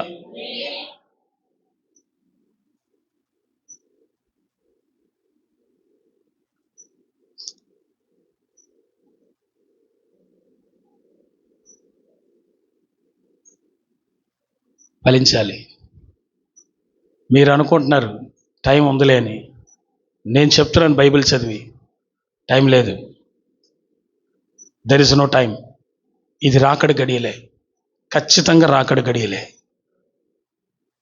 అందుకే ఏదో ఒక మెసేజ్ వింటూ, దేవుని వాక్యం వింటూ ఖాళీ సమయంలో ఉండొద్దు. ఏదో ఒక వాక్యం విను, లేదా వాక్యం చదువు, లేదా నైట్ పూట ప్రార్థన చేసుకో. అసలు ఏదైనా ఆయన సన్నిధికి సమీపించు. మండుతూ ఉండు, ప్రకాశించాలి, వెలుగుతుండాలి. దీపం అసలు ఆరిపోతే, నువ్వే ఆరిపోతే నీ కొంపల వెలుగా నుంచి వద్దండి. నా దేవా నా దీపం వెలిగించినవాడు వెలిగించాడు. నువ్వు ప్రకాశించేటట్టు చూసుకో, నూనె పోసుకో. హల్లెలూయా. నూనె కూడా ఇక యేసుప్రభు పోయాలా? నువ్వు పోయావా? నూనె అంటే ఏంటి? మరి ఆయన ప్రార్థనకు కూడా ఆయనే పోయాలా? నీకోసం ఆయనే చేస్తున్నాడు. సరే, నీకోసం ఆయన, నేను కాదంటలేదు, కానీ నువ్వు చేయాలి కదా. హల్లెలూయా. ఆదివారం అయితే కాలిపోయిన ఒత్తిని కత్తిరించి, నుసిగట్టిన దాన్ని కత్తిరించి పాల్చి నూనె పోసి నీరు వెలిగించుకొని పంపిస్తున్నాను నిన్ను. నువ్వు 7 రోజులు ప్రకాశించద్దా మిగతా రోజులు? హల్లెలూయా. ప్రకాశించకుండా నూనె పోసుకోకుండా అట్టగా కూర్చొని ఈయన వాక్యాన్ని రోజు సర్దే ఇదే తింటావా? ఇక రోజు వెలిగేది లేదా? ఏది సార్ అసలు? మీరు ప్రకాశించాలి, మీరు ఫలాలు ఫలించాలి. మిమ్మల్ని క్రీస్తు చూసినప్పుడు మీలో అనేక ఫలాలు ఉండాలి. ఆమేన్. ద్రాక్ష చెట్టు ఒక్కటిగా ఉండద్దు, అంజూరపు చెట్టు ఒంటిగా మిగిలిపోవద్దు, అది ఫలించాలి. గట్టిగా స్తోత్రం చెప్పట్లా. యేసు ప్రభు సంతోషపడేంత స్తోత్రం చెప్పండి. హల్లెలూయా. ఇక్కడ వినండి, ఆత్మ ద్వారా వచ్చే ఫలములు అనండి, ఆత్మ ద్వారా వచ్చే తలాంతులు అనండి. What a talent sir. అబ్బా ఏం పాడాడు సార్, ఏం టాలెంట్ సార్, అది ఎంత ఎంత మంచి తలాంతి ఇచ్చాడు sir. What a playing sir, it is ఎంత అద్భుతంగా ప్లే చేస్తున్నాడు సార్, ఏం టాలెంట్ సార్. అసలు ఇందులోనే ఈ చిన్న చిన్న ప్యాడ్స్లోనే ఎంత అద్భుతంగా, ఇంత చిన్న కీబోర్డ్లో అంత అద్భుతంగా, అరే ఈ వాయిస్లో ఇంత ఉన్నాడు కదా, అసలు ఏం పాడుతున్నాడు సార్. తలాంతు, తలాంతు. అవునా? కొంతమంది తలాంతులు ఉండవు, మా ప్రాణం తెస్తుంటారు. హల్లెలూయా. ఎన్ని మీటింగ్స్కి వెళ్ళి ఉంటాం మేము. నిజం చెబుతున్నా. అంటే దేవుడు ఆత్మతో పాడే వాళ్ళ గురించి కాదు నేను చెప్పేది, చెప్తున్న తలాంతుల గురించి మాట్లాడుతున్నాడు. ఇప్పుడు ఈ సబ్జెక్ట్ ఇది కాబట్టి మరి ఇట్లా మాట్లాడాలి. దేవుని స్తోత్రం. ఇది కాకుండా ఇంకో సబ్జెక్ట్ ఏది పోనేదని అనుకోవచ్చు, అది కాదు, ఈ సబ్జెక్ట్ ఇదే. నీకున్న తలాంతుతో నువ్వు దేవుణ్ణి మహింపరచాలా. ఏమంటే మందస్సు ముందు వెళ్ళింది ఎవరండి? పాడేవాళ్ళు, గాయకులు లేరా? మనస్సు ముందు బోరు దేవాళ్ళు లేరా? వాళ్ళంట పాటలు పాడటం కూడా వినసొంపుగా అద్భుతంగా పాడుతూ స్తుతించు వెళ్ళారంట మనస్సు ముందు. దేవుని స్తోత్రం. నువ్వు ఆత్మతో పాడు, గాత్రం సరిగా లేకపోయినా ఆత్మతో పాడితే దేవుడికి ఇష్టమే, అవే ఇష్టపడతాడు ఆయన. అలాగే ఇంకో వాక్యంలో కూడా ఏమన్నాడంటే కాస్త శ్రావ్యంగా పాడండి రా అని కూడా అన్నాడు. దేవుని మరి రెండు ఆయనే చెప్పాడు, నేను ఆయన రెండు చెప్పినే చెబుతున్నాను నేను. దేవుని స్తోత్రం. హల్లెలూయా. ఈ పాడటం ఒక్కటే కాదు, వాక్య ధ్యానం చేయటం, ఉపవాసాలు ఎక్కువ ఉండటం, అవునా, మరి దర్శన వరాలు కలిగి ఉండటం, ఏదో ఒకటి దేవునికి సంఘానికి ఉపయోగపడే టాలెంట్ ఉండాలి నీకు. దేవుని సేవ కొరకు నీకున్న తలాంతు వాడాలి. మీకున్న తలాంతు ఏందో ఈరోజు మీరు పరీక్షించుకోండి. ఇప్పటికైనా ₹1 అడగండి ఆయన్ని. దేవుని స్తోత్రం. హల్లెలూయా. అర్థమైన వాళ్ళకి స్తోత్రం చెప్పండి. ₹1 అడగండి. మరి ఆయన ఇయట్లేదు, అడగండి. అడిగి దాన్ని ఏం చేయాలా? రుమాలు కట్టబాకండి. ఏం చేయాలి? దాన్ని గుంట తీసి గుంటలో పెట్టబాకండి. ఏం చేయాలి? దాన్ని తీసి దాంతో వ్యాపారం చేయాలా. దేవుని స్తోత్రం చెప్పండి. అంటే దేవుని కొరకు నువ్వు దాన్ని కష్టపడి దాన్ని డెవలప్ చేయాలా. ఆమేన్. ఉన్న వరం ఇంతే, చిన్నదే ఒకటే, కానీ దాన్ని 10 చేయాలా. అబ్బాబాబా, దేవుడు ఈతల్లో ఎన్ని టాలెంట్లు. దర్శనం వరం ఉంది, ప్రవచనం ఉంది, వివేచనం ఉంది, మంచిగా పాడతాడు, స్తుతిస్తాడు, వాక్యం చెబుతాడు, ఉపవాసాలు ఉంటాడు. అసలు ఈ వ్యక్తికి లేనిదేంటి సార్? అసలు ఆయన చూసి స్తుతించి నిన్ను చూసి ఆయన ప్రభు మహింపరచబడాలి, ఆయన సంతోషించాలి. మోడు బారిన సెట్ట, కనని గర్భమా, ప్రసవేద పడనిదానా, సియోను. అర్థమైన వాళ్ళకి స్తోత్రం. దేవుని స్తోత్రం చెప్పండి. ఇది ప్రసవేదన లేదు. ఈ ప్రసవేదన అంతా ఆయనకి చెప్పుద్ది. ఈ ప్రసవేదన లేదేవికి. దేవుని స్తోత్రం. ఇంక ఎదగలేదు, కొంతమందికి అర్థం కాలేదు అన్నది. అర్థమైన వాళ్ళు స్తోత్రం చెప్పండి.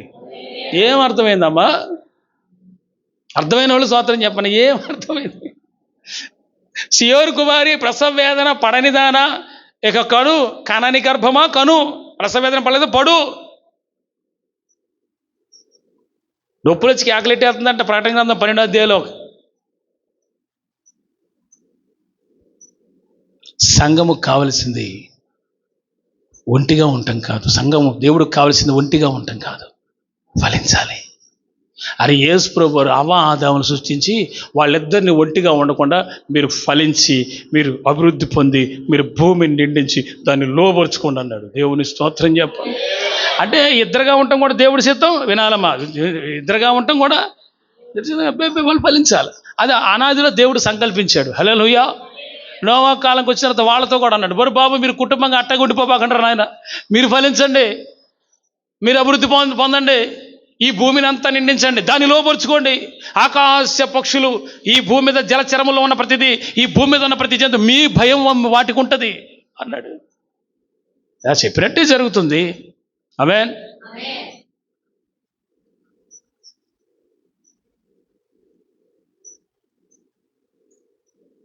తలంతు దేవుడిచ్చే వరం, ఆత్మ ద్వారా కలుగుతాయి.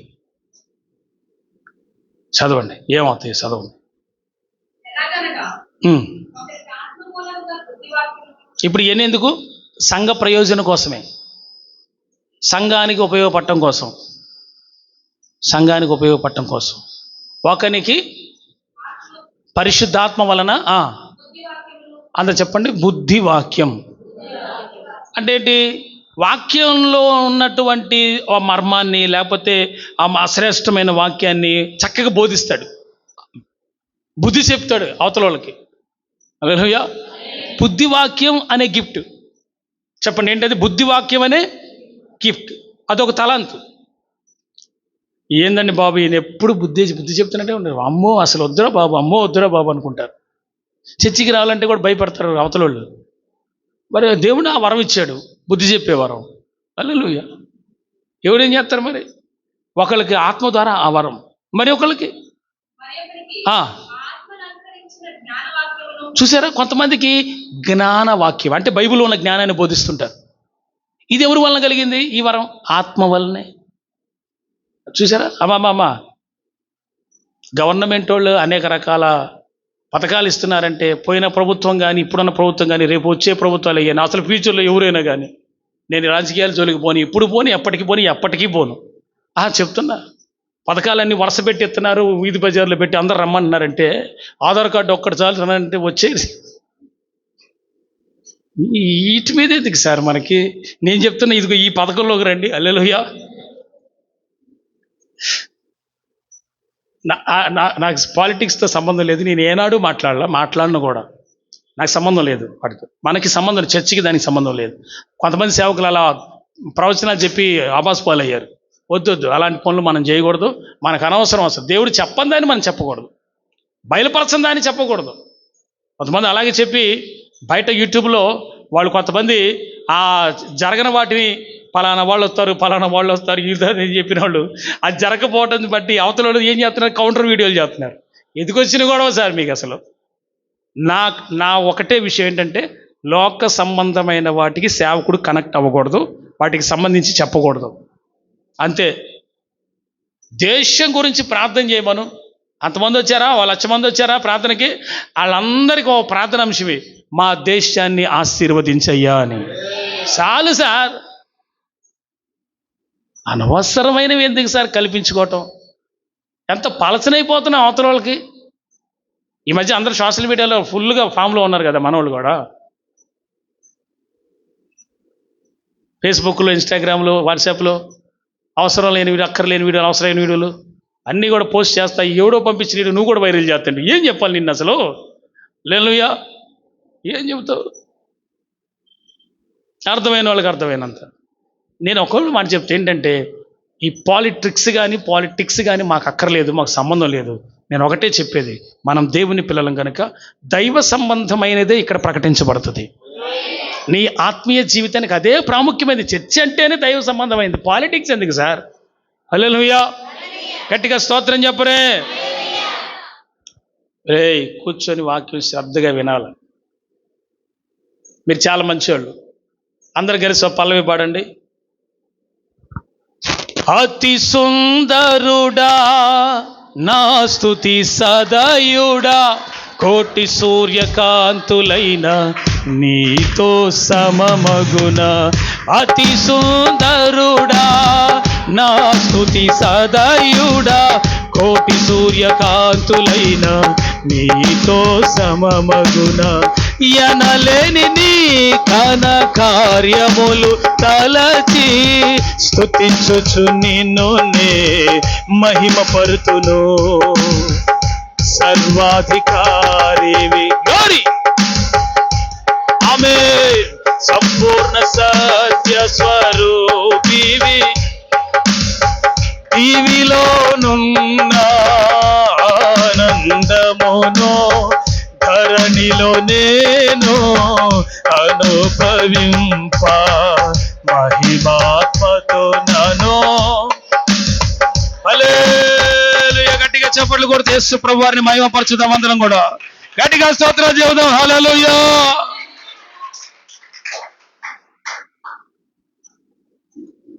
ప్రియులారా, ఇక్కడ మీరు గమనిస్తే ఆత్మ ద్వారా బుద్ధి వాక్యం, ఆత్మ ద్వారా జ్ఞానవాక్యం అంటే అదే బైబిల్లో నుంచి కొంతమంది జ్ఞానాన్ని బోధిస్తారు, దేవుని యొక్క జ్ఞానాన్ని బోధిస్తారు. సృష్టిలో ఉన్న జ్ఞానం, ఈ విశ్వంలో దేవుడు పెట్టిన జ్ఞానం, బైబిల్లో ఉన్న జ్ఞానం, దేవుని జ్ఞానం, ఎవడు చెప్పలేనంత మహా అద్భుతమైన లోతైన సత్యాలు ఆత్మ ద్వారా జ్ఞానవాక్యం ద్వారా చెప్తారు. హల్లెలూయా.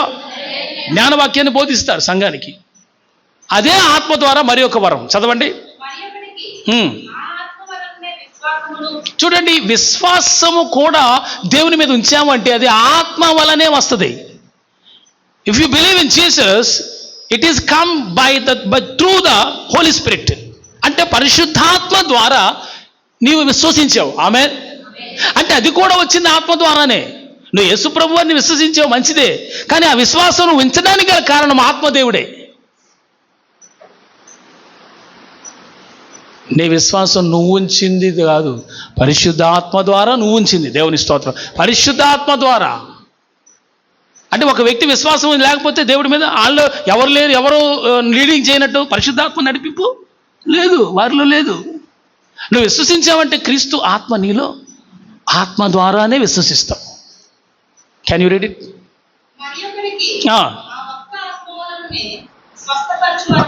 చూసారా, ఆత్మ నుంచి ఏ వరం వచ్చింది? చెప్పండి చెప్పండి చెప్పండి. Healing ministry. ఒక దైవజనుడు హీలింగ్స్ చేస్తూ ఉంటాడు. యేసునామములో హీలింగ్ పరిచర్య. ఆ సేవకుడిది అంతే.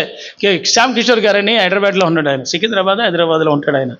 ఆయనదంతా హీలింగ్ మినిస్ట్రీ. ఇక అది పూర్తిగా స్వస్థతలే. మంది ఏంటంటే ఉపదేశం ఉంది, స్వస్థతలు ఉంటాయి, ఆరాధన ఉంటుంది, పెంతుకొస్తే వారు మొత్తం మంది. హల్లెలూయా. ఈ కృప వేరు. ఆ ఆత్మను అనుసరించి కొంతమందికి ఏమొస్తుందంట? స్వస్థత వరం, హీలింగ్ మినిస్ట్రీ. వాళ్ళ సేవలు మొత్తం ఇక హీలింగ్ జరుగుతుంది. ఆయన కూడా దాని గురించే బోధిస్తాడు. ఆ ప్రత్యక్షత వాళ్ళకి వస్తుంది, కానీ ఇది ఆత్మ ద్వారానే వస్తుంది. నెక్స్ట్,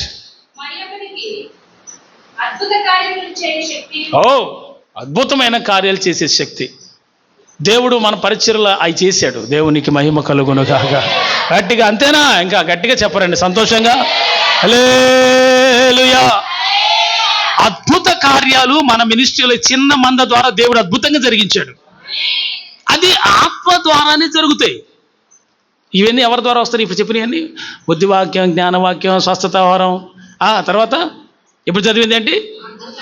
అద్భుత కార్యములు చేసే వరం. ఇవన్నీ ఆత్మను అనుసరించి. ఈ వరాలన్నీ ఎవరు ఇస్తున్నారు? పరిశుద్ధాత్ముడే. ఎవరికి? సంఘానికి. రూపాయి తీసుకొని రుమాలు గట్టి మేలకుండా ఊరుకుంటావా? డెవలప్ అవుతావా? మాట్లాడాలి. నేను విషయం చెప్పనా, మీరంతా భలే ప్రజలు, మీరంతా మంచివాళ్ళు మీరు. కానీ ప్రియులారా, మీరు ఏదో ఒక పాట, కొత్తది పాడటానికి ఇష్టపడతారు, మంచిదే. ఏదో పాట నేర్చుకొని ఏదో ఒకటి పాడాలి దేవుడి కోసం అని ఆ ఉన్నదాన్ని గీగుతూ ఉంటాం, ఆ ఉన్నదే దిద్దుతూ ఉంటాం. అంటే ఈ అంటే ఈ, మళ్ళీ వారం అంతా అంటే ఆహా, మళ్ళీ అదే ఈ అంటే నువ్వు అదే దానికించి ఇంకొంచెం లోతుకెళ్ళి దావీదు కీర్తించినట్లుగా నేను పాడితే అభిషేకం దిగి రావాలి. ఆ అభిషేకం కోసం ప్రార్థన చేసుకోవడం చేత కాదు. నేను పాడాలి, నేను పాడాలి అని అంటావు కానీ బిడ్డ, నువ్వు పాడితే ఆత్మ దిగి రావాలి. ఆమేన్. నేను పాడే వాళ్ళని ఏమంటలా, మీకు దండం పెడతా, మీ గురించి కాదు నేను మాట్లాడేది. ఆత్మదేవుడు ఎందుకో ఇచ్చాడు, మరి ఆయనకి అడగండి మీరు, నాకు తెలియదు ఆ సంగతి. హల్లెలూయా చెప్పరే. ఇప్పుడు అంటే మీరు పాడే వాళ్ళకి వెళ్ళి మొఖాలు చూడడం అవసరం మీరు అక్కర్లా. నేను చెప్పేది ఏంటంటే, పరిశుద్ధాత్ముడు మాట్లాడుతున్నప్పుడు మీరు ఇంకొకళ్ళు కౌంట్ ఎట్టు పెట్టి నువ్వే అన్నట్టు చూడబాకండి. ఇది అక్కడ గొడవ, లేనిపోయి గొడవలు తగాదాలు పెట్టకపోతే. నేను చెప్పేది అది కాదమ్మా. మీరు పాడుతున్నారు సరే, మీరు ప్రార్థన చేస్తున్నారు సరే, మీరు అలా చేస్తున్నప్పుడు మీరు పాడుతున్నారు అనుకుందాం. అప్పుడు ఏం జరగాలంటే ఆత్మ అభిషేకం దిగి రావాలి సంఘంలోకి. అంటే ప్రవచించేవాళ్ళు ప్రవచనం, ఏది ఆరాధన కాకపోయినా ప్రవచించేయాల. అసలు అంత ఉద్యమం, అంత అనాయింటింగ్ పాడే వాళ్ళకు ఉంటుంది. అలా ఉండాలంటున్నాడు. ఎందుకంటే ఈవిడ రాసుకొని వస్తుంది. హల్లెలూయా. ప్రాక్టీస్ చేసి వస్తుంది. నేనేమంటలా మిమ్మల్ని, ప్రాక్టీస్ చేసి వస్తుంది. కానీ పాడితే ఆత్మ దిగిరాదు. నేను మిమ్మల్ని డిస్కరేజ్ చేయట్లా, ఎంకరేజ్ చేస్తున్నా. ఇంకొక వరం సంపాదించుకోండి అంటున్నా. లారీ కొనుక్కున్నావు, పెట్రోల్ కొట్టివే. హల్లెలూయా. కారు కొనుక్కున్నావు, డీజిల్ కొట్టివే. బైక్ కొనుక్కున్నావు, పెట్రోల్ కొట్టివే. కొనుక్కున్నావు, పెట్రోల్ లేదు. నా బాధది. హల్లెలూయా. అర్థమైన వాళ్ళు అర్థమైందా?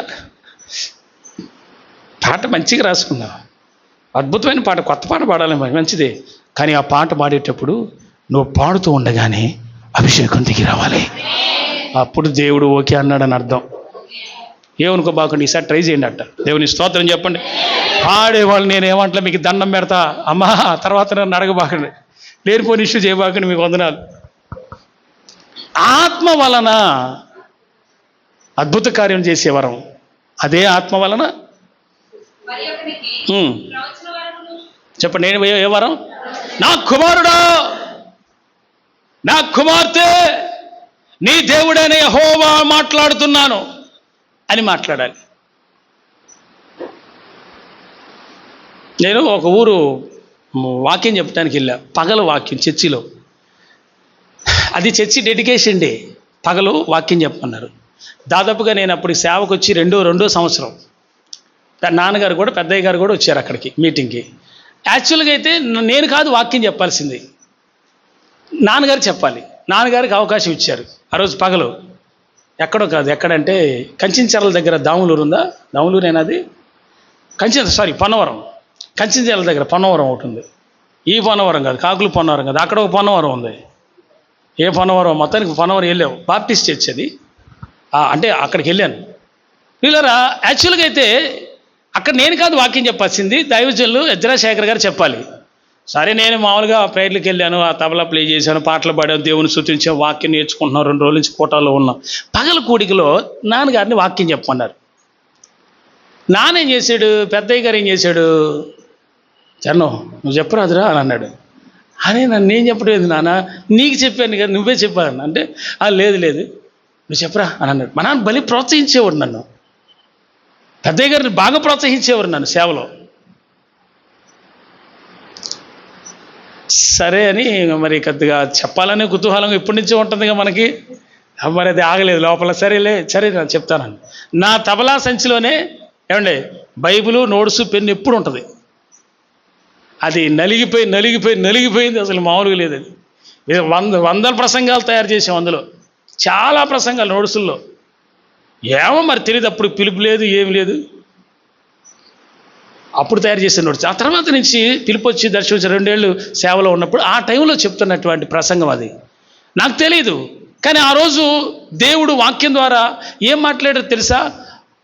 ఒక నూతనమైన మందిరం ఏదైతే యెరూషలేములో ఉందో ఆ మందిరం తిరిగి మరలా కట్టబడద్దని, దానియేలు గ్రంథం 9వ అధ్యాయంలో ఉన్న వాక్యాన్ని తిరుగుబాటు మానుపుటకును, పాపమును నివారణ చేయుటకును, దోషము నిమిత్తమై ప్రాయశ్చిత్తము చేయుటకును, యుగాంతం వరకు ఉండునట్టి నీతిని బయలుపరచుటకును, దర్శనమును ప్రవచనమును ముద్రించుటకును, అభిషిక్తుడు పూర్తిగా నిర్మూలన చేయబట్టుకుని అనే మాటలు ఉంటాయి అక్కడ.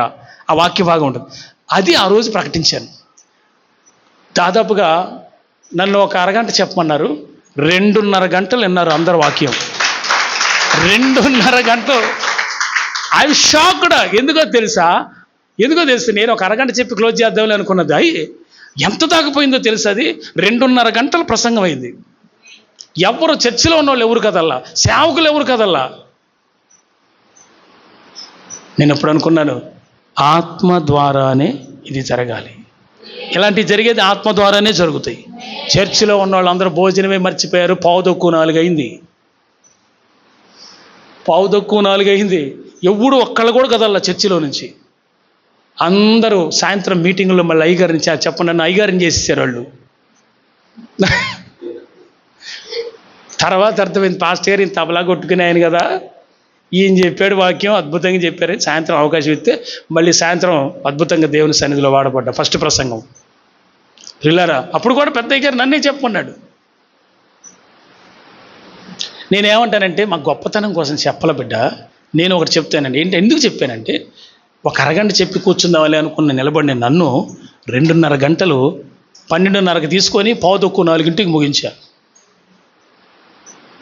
ఆత్మదేవుడు ఆ రోజు సంఘంలో సేవకులతో, విశ్వాసులతో మాట్లాడాడు 2 గంటలన్నర పైన. అందరూ అట్లాగే కూర్చున్నారు. ఆకలి అవ్వలేదంటే ఎవరికి. నేను తర్వాత అవుట్పుట్ అడిగా, ఏందమ్మా మీరంతా ఎట్ట కూర్చొని ఉన్నారంటే, అసలు మాకు ఆకలి అయితేగా పాస్టర్ గారు, అట్ట కూర్చున్నారు అందరూ, ఎంత సంతోషంగా వాక్యం విన్నారు. అదంతా అయిపోయింది, కూడికలు అయిపోయాయి పిల్లరా. ఆ తర్వాత ప్రసంగికుడికి వెళ్ళాను, అక్కడికి నేను చాలా సంతోషపడ్డాను. తర్వాత లేదా దేవుడు ఆత్మ ద్వారా నడిపించాలి. ఇక్కడ కూర్చొని సోది ముచ్చటలు చెబితే మీకు సోదిగానే ఉంటుంది. ఆత్మ నడిపింపు రావాలంటే ఊరికనే రాదు, ఏడవాలి దేవుడి సన్నిధిలో. ఏడ్చి కన్నీరు గార్చి ప్రార్థన చేస్తే విశ్వాసులకి సేవకులకి మధ్యలో హోలీ స్పిరిట్ లీడింగ్ అవుతూ ఉంటుంది. హల్లెలూయా. అప్పుడు మనం విత్తుచున్న వాక్యము హృదయంలో పడి అది ఫలవంతంగా మారుద్ది. అది విస్తారమైన కోత కోయటానికి అవకాశం దొరుకుద్ది. ఆమేన్. తర్వాత వరం చదువు.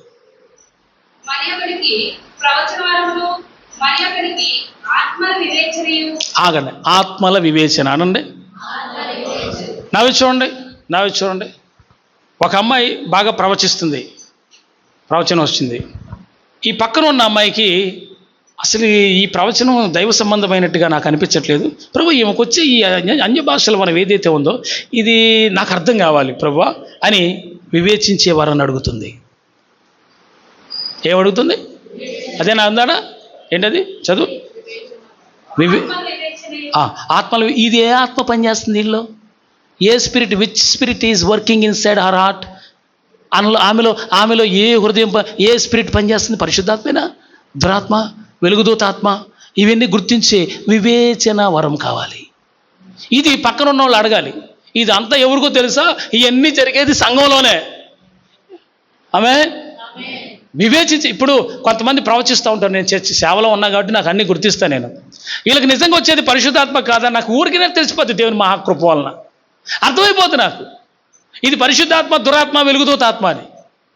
ఒకరోజు ఏం జరిగిందంటే, ఆ జరిగిన చర్చల విషయం చెప్తున్నాను, ఇందాక చెప్పిన ప్రసంగం చెప్పాను పొన్నవరంలో. అయితే బాగా ఆరాధనలు నడిపిస్తున్నప్పుడు నా కుమారుడా అని మాట్లాడు. నేను అంటే నువ్వు దేవుడు కదా ప్రభు, మరి పేరు పెట్టి పిలువు అన్నాను. నేను మనసులో నేను ప్రార్థన చేసుకున్నావు, నువ్వు నన్ను ఎరిగిన వాడవు కనుక.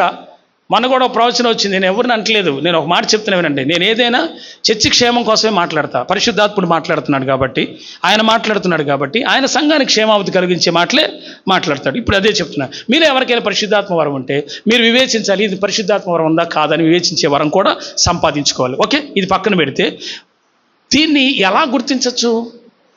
ఒక వ్యక్తి పరిశుద్ధాత్మ, వెలుగుదూతాత్మ, దురాత్మ తెలియదు. ఆ వెలుగుదూతాత్మ, దురాత్మ కూడా ప్రవచిస్తున్నట్టుగానే ఉంటుంది. దేవుడు నా కుమారుడా చరణ్, నా కుమారుడా పలానా సో అండ్ సో సేర్పిని, ఎవరి పేరు చెప్పని ఇక్కడ చెప్తున్నా. ఏదైనా పేరు వచ్చి ప్రవచించినప్పుడు సూటిగా నీ దేవుడైన యెహోవా వాక్కు అని మాట్లాడాలి. నీ దేవుడైన ప్రభువు మాట, ప్రభువు వాక్కు అని మాట్లాడాలి. అట్లా కాకుండా ఆ రోజు చర్చిలో ఏం మాట్లాడుతుంది తెలుసా? నీ దేవుడు అని అంటుంది, కానీ ఏ దేవుడో చెప్పట్లా. సరే నేనేం చేసా, దగ్గరకు వచ్చి నావే చూడండి. నేను మధ్యలో ప్లేస్ ఉంటుంది కదా చర్చిలో, మధ్యలో నుంచి నడుచుకుంటుంది. అసలు ఇక్కడ ఏం మాట్లాడుతుంది చూద్దామని. ఈ ప్రవచనం అంటుంది కానీ లీడింగ్ అవ్వట్లా. నేను ఎటు చూసి నా కుమారుడా నేను నిన్ను ఆశీర్వదించబోతున్నాను అంటుంది. ఒక కన్ను తెరిచి చూసి నేను రావటం చూసి ప్రవచనం స్టార్ట్ చేసింది. సైతానా అబ్బా నీ ప్రసంగం అన్నాను. మరి ప్రసంగం చేస్తుంది కూర్చోబెట్టి. దేవుడితో చెలగాటం ఆడితే నష్టపోతాం. ఒకరోజు నేను బాగా బలహీనంగా ఉన్నాను. ఎక్కడికో సేవకులు ఇచ్చే సోఫాలో కూర్చొని ఉండి బాగా అంటే ఈ పరిచయ సేవ ఒత్తిళ్ళు ఎన్ని చూసి బాగా చికాకు పడుతున్నాను. ఆ టైంలో ఏం చేయాలో అర్థం కాక ప్రభువుని అడుగుతాను, ఏం చేయమంటే భాషలతో మాట్లాడమన్నాడు. వెంటనే ఒక పావు గంట సేపు 20 నిమిషాలు చెప్పు అన్య భాషలతో మాట్లాడుతూ ప్రభు ఇస్తే వెంటనే రిలీఫ్ అయ్యాను. నేను వితిన్ సెకండ్స్లో రిలీఫ్ అయ్యాను, రీస్టోర్ చేయబడ్డాను ఆత్మలో. ఏంటి సార్ హోలీ ప్రవచన శక్తి అంటే మామూలుది కాదు, కానీ దాన్ని ప్రాపర్ వేలో వాడాలి. ఆమేన్. కాబట్టి పరిశుద్ధాత్మ వరాన్ని గురించి, ఆత్మ అనుసరించే వరాల గురించి వచ్చే వారం ధ్యానం చేద్దాం ప్రభుత్వం. అయితే ఇది పరిశుద్ధాత్మ, దురాత్మ అనేది అర్థం అవ్వాలంటే వివేచన వరం ఉండాలి. అది కూడా సంపాదించుకొని ఉండాలి సంఘంలో. మరి మీకు ఎన్ని ఉన్నాయి వరాలు? మరి పొందారా? రూపాయి కట్టి రుమాలను కట్టి అవతల పెట్టారా? అసలు కొంతమందికి రూపాయి లేదు. Hallelujah. What is going on here? దేవుడు మనల్ని అడిగితాడు, ఏం చెప్తావు? బుద్ధివాక్యం ఉందండి, జ్ఞానవాక్యం ఉందండి, పరిశుద్ధాత్మ వరం ఉందండి, ఆత్మఫలాలు ఉన్నాయండి, ఏదో ఒక వరం ఉందండి, గిఫ్ట్ ఉందండి. అయితే ఒక్కటి ఉండొద్దు, ఆ ఒక్కటి అనేకము కావాలి. ఆ ఒక్కటి అనేక ఆత్మఫలాలుగా సాధించాలి. మీరు ఒక్కటిగా ఉండొద్దు, ఒంటిగా ఉండొద్దు, ఫలించండి. ₹1 అన్నట్టు కాదు, దాన్ని 10 చేయండి. ఈ రోజు నుంచి ఎక్కువసేపు ప్రార్థనలు గడిపి ఇంకొంచెం వరాలు సంపాదించుకోండి. తలాంతి రోమాలను గట్టి పక్కన పెట్టకుండా దాన్ని దేవుని కొరకు వాడండి. అది ఇంకా అనేకమైన ఫలాలు సాధిస్తుంది. ప్రభువు దీవించునుగాక. చిన్న ప్రార్థన చేసుకుని ముగించుకుందాం. ప్రేమగల పరిశుద్ధంగా వచ్చిన సంఘాన్ని, బిడ్డలను దీవించి ఆశ్రయించండి. వాక్యం ద్వారా మాట్లాడినందుకు వందనాలు, స్తోత్రం చెల్లిస్తున్నాను. నీ ఆత్మ చేత నడిపించినందుకు వందనాలు. వాక్యం విన్న బిడ్డలందరినీ ఆశీర్వదించు. యేసు నామములో అడుగుచున్నాం తండ్రి, ఆమేన్.